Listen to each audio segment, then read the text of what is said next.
Según el Ministerio de Sanidad de Gaza, al menos 45 personas murieron y cientos resultaron heridas como consecuencia de un ataque aéreo israelí en un campamento de desplazados palestinos en Rafah. El ministerio, en manos de la organización terrorista Hamas, afirmó que el bombardeo se produjo en una zona donde se refugiaban más de 1 millón de civiles desplazados. El ejército israelí confirmó el ataque aéreo, añadiendo que iba dirigido contra 2 altos cargos de Hamas, el comandante de su división para Cisjordania y otro alto mando de esa misma división. El bombardeo se produjo pocos días después de que el Tribunal Internacional de Justicia de La Haya ordenara a Israel detener su ofensiva en Rafah. La Fiscalía Militar de Israel calificaba este lunes el ataque de muy grave y ordenó abrir una investigación. Ampliamos informaciones con la periodista Maya Siminovich, a quien saludamos a esta hora en Tel Aviv. Maya, buenas noches para ti. ¿Qué reacciones hay en Israel tras este ataque aéreo contra un campo de refugiados palestinos? Hola, Carol. Bueno, lo primero que dijo el ejército en cuanto empezaron a desarrollarse las noticias de madrugada es que no había atacado un campo de refugiados, sino que había atacado a 2 kilómetros de allí. Como decías, los 2 objetivos eran aquellos líderes de Hamas que efectivamente liquidó.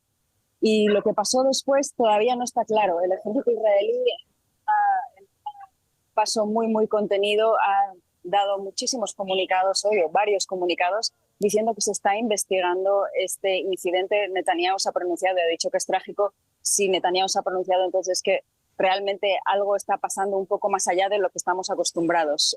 Parece ser que si el ataque fue contra aquellos líderes de Hamas y fue unos metros más allá, no esperaban que hubiera ninguna víctima civil, como dijo la portavocía del ejército. Dijeron que no están usando armas como en otras ocasiones, sino que son ojivas más pequeñas, dirigidas para este tipo de operaciones de asesinato selectivo.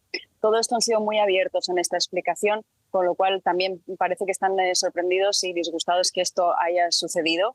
Estados Unidos pide una investigación, el propio Israel se ha adelantado y ha dicho que está investigándolo, como la fiscal militar, que dicen que van a ir hasta el final en este asunto.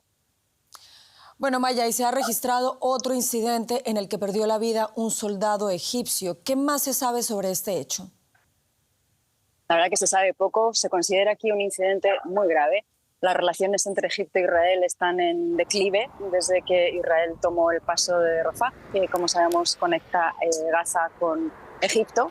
Y desde entonces Egipto, que es un clave en esta situación porque es mediador entre Hamas e Israel, así como Qatar y Estados Unidos, pues se han estado alejando diplomáticamente. Lo de hoy no hay nada claro. Los que han dicho algo han sido los israelíes, que algún soldado egipcio del lado de la frontera egipcia abrió fuego contra soldados israelíes y que estos respondieron y efectivamente mataron a un soldado, que esto lo confirmó la portavocía militar egipcia.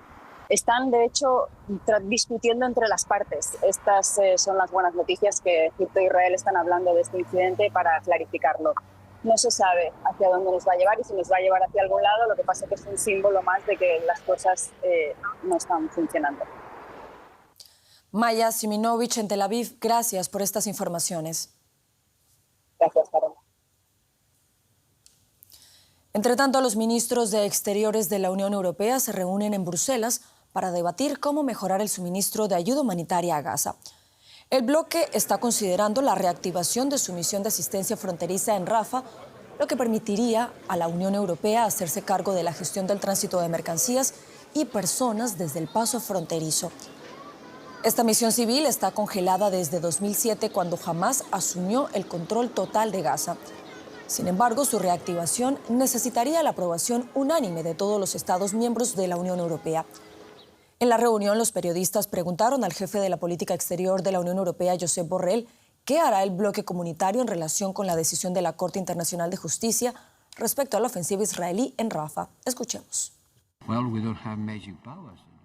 Bueno, no tenemos poderes mágicos, pero lo importante es cuál es la posición de los Estados miembros de la Unión Europea con respecto a la aplicación de la sentencia del tribunal.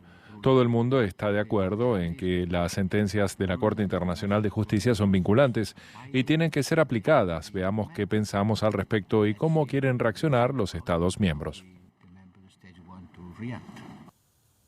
Y siguiendo los detalles de esta cumbre en Bruselas, se encuentra la periodista María García Sornosa, quien saludamos a esta hora en la capital europea. María, buenas noches. La decisión más importante hoy ahí en Bruselas ha sido convocar una reunión con el ministro de Exteriores israelí.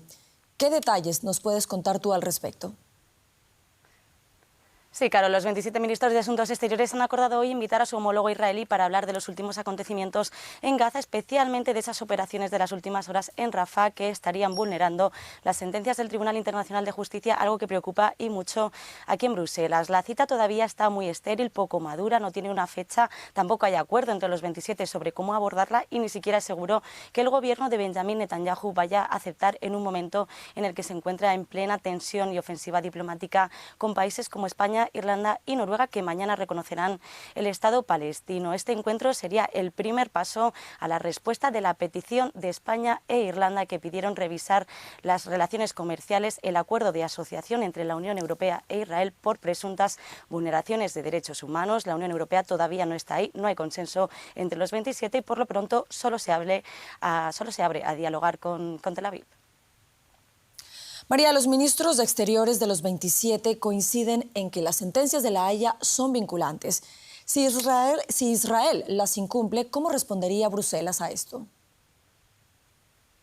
Sí, el propio Josep Borrell, el jefe de la diplomacia comunitaria, ha reconocido que entrañan muchos dilemas el cómo hacer que las sentencias de La Haya se cumplan. La propia Corte no tiene mecanismos para ello y sería en última instancia el Consejo de Seguridad, que cuenta con Estados Unidos en sus sillones, que es aliado de Israel. La Unión Europea, los países europeos sí que podrían ejercer más presión política y sobre todo económica a Israel, y todo llega en un momento de crecientes críticas de muchos países de otras partes del mundo, sobre todo del sur global, a la Unión Europea, que le achacan dobles estándares y doble vara de medir, porque la Unión Europea impuso sanciones a Rusia en 2022 cuando la Corte de La Haya le exigió frenar la ofensiva, la guerra en Ucrania, y también la Unión Europea congeló las relaciones comerciales con la Siria de Bashar al-Assad en 2011. El bloque comunitario no está ni mucho menos tan lejos para ir ahí con Israel, porque hay muchas divisiones, pero sí que es cierto que en la reunión de hoy ha sido la primera vez que se han abordado y ha salido a flote el tema de